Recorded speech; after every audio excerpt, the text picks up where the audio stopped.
Mga kaubayan, mga tambay, si Kamanong po, nagbabalik naman po muli para po magkomento po sa inyo dito po sa Tambay mga kabayan. Samahan niyo po inyong lingkod, magkomentuhan na po tayo. Ito po, umpisa na po natin, komentuhan po natin mga kabayan. Ito pong inilabas ng balita ng Office of the President ay tumataginting na naman po na makakahawak na naman pong muli ng napakalaking confidential fund. 4.5 billion mga tambay sa loob lang ng 12 buwan. At ito daw po ay may transparency. Tinitiyak po nila, mga kababayan. Ganyan po katindi ang gobyernong binagongang Pilipinas pagdating po sa pera ng taong bayan. At ano po ang nangyayari sa ating bansa? Naghihirap at walang pumapasok na investor. Pero napakaraming pumapasok na pera sa kanila. Unbelievable. Umpisahan na po natin. Umabot sa bilyon-bilyon ang confidential funds ng Office of the President sa 2026 budget. Pero tiniyak ni Acting DBM Secretary Rolando Toledo na mahigpit na babantayan ang paggamit ng pondo. Narito ang agenda report ni Ivy Reyes. Nasa 4.5 billion pesos pa rin ang confidential funds ng Office of the President ngayong taon na parehong amount pa rin kung ikukumpara sa 2025 budget. Ayon kay Budget Acting Secretary Rolando Toledo, sa kabila ng malamig na pagtanggap ng publiko sa usapin ng confidential fund, ang pinakamalaking safeguard anya rito ay ang pagsunod ng OP sa rules and regulations na ipinapataw ng Budget Department at Commission on Audit. And also, per our general provision, we need to report that to House of Representatives and Senate at the same time from the Office of the President. So it will be monitored accordingly. Ang kabuuang confidential fund ng gobyerno for 2026 ay nasa 11.8 billion pesos ayon kay Toledo. Ang kasalukuyang usapin din tungkol sa umano'y bonuses ng mga mambabatas, itinanggi ni Executive Secretary Ralph Recto na nag-i-exist sa executive branch. Pagdating naman sa Kamara, nasa 38.6 billion pesos na lang daw ngayong taon ang budget ng lower house na nasa 12 billion pesos ang ibinaba. Gaya ng ibang kongresista, pondo para sa maintenance and other expenditures o MOOE din ang alam ni Recto na purpose ng mga allowance na ito. Samantala, nananatili umanong isa sa fastest growing economies in Asia ang Pilipinas dahil nasa 4.8 to 5% ang GDP ng bansa sa pagtatapos ng 2025. Wala naman daw epekto ang kasalukuyang sigalot sa pagitan ng Venezuela at Estados Unidos sa ekonomiya ng Pilipinas at Yan po mga tambay, pinagmamalaki pa po na fastest daw po ang ekonomiya ng ating bansa. Mga kabay, naniniwala po ba kayo sa ating pamahalaan?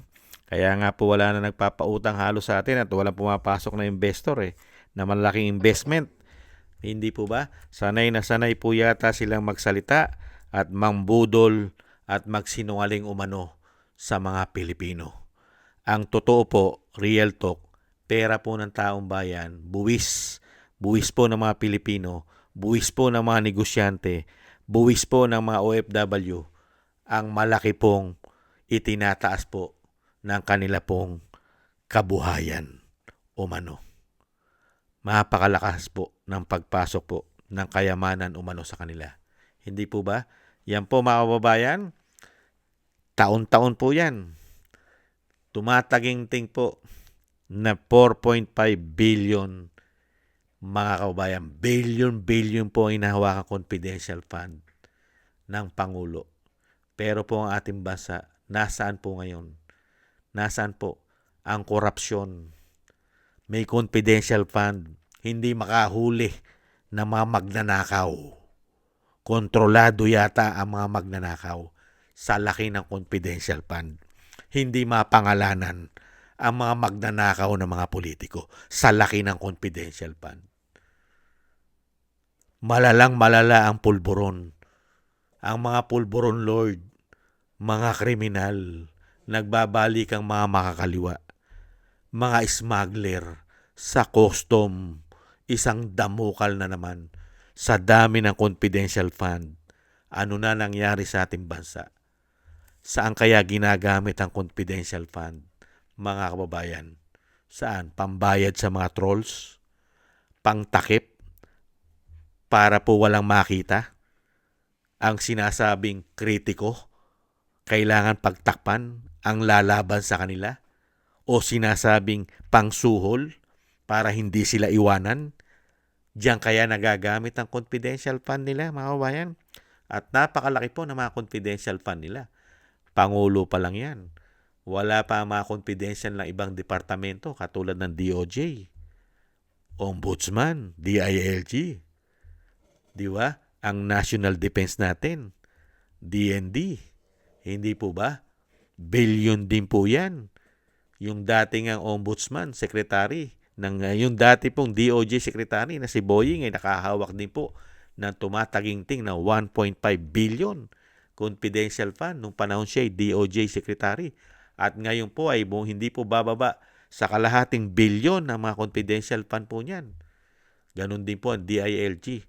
Ang tanging wala pong confidential fund sa mga matataas na katungkulan po sa ating bansa, ang Office of the Vice President.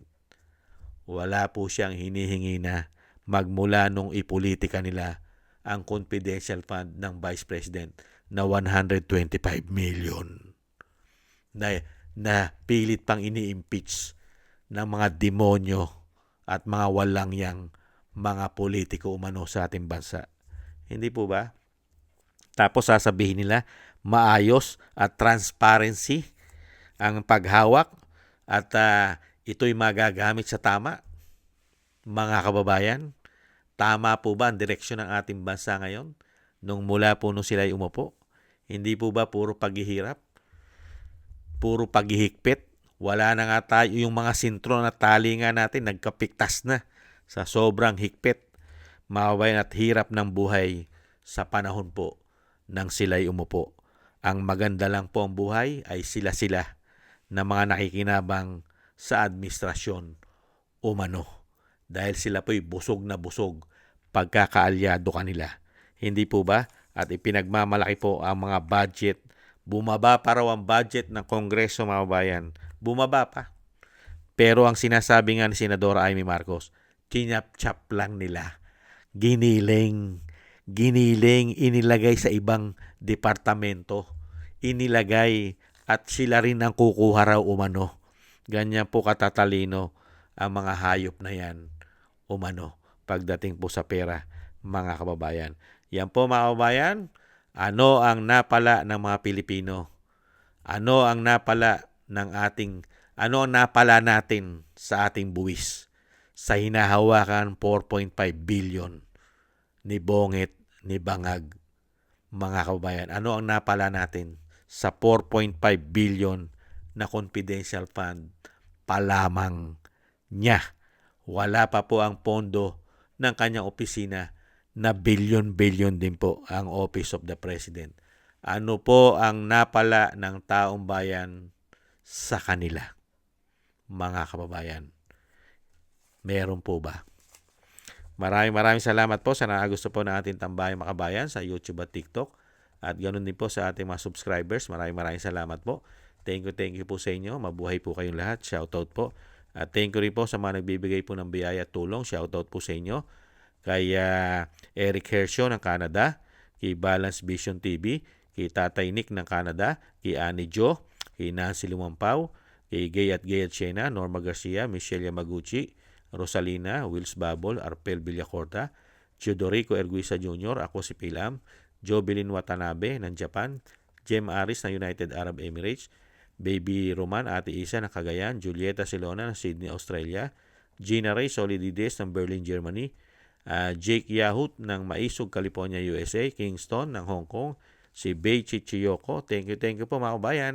At ingat-ingat po kayo sa inyo po mga paggawa. At syempre po yung panalangin at dalangin po natin na tayo pong lahat ay maingatan ang pamilya Duterte at ang Vice President at ang dating Pangulo ay mailayo po tayong lahat sa kapahamakan at madugtungan pa po ang buhay at kalakasan ng dating Pangulo. Thank you po sa mga dasal po ninyo, mga kababayan. At muli po, God bless po, mga kababayan. God bless po sa inyo lahat. Thank you po sa muli po. At tiis-tiis lang po tayo. Bye-bye.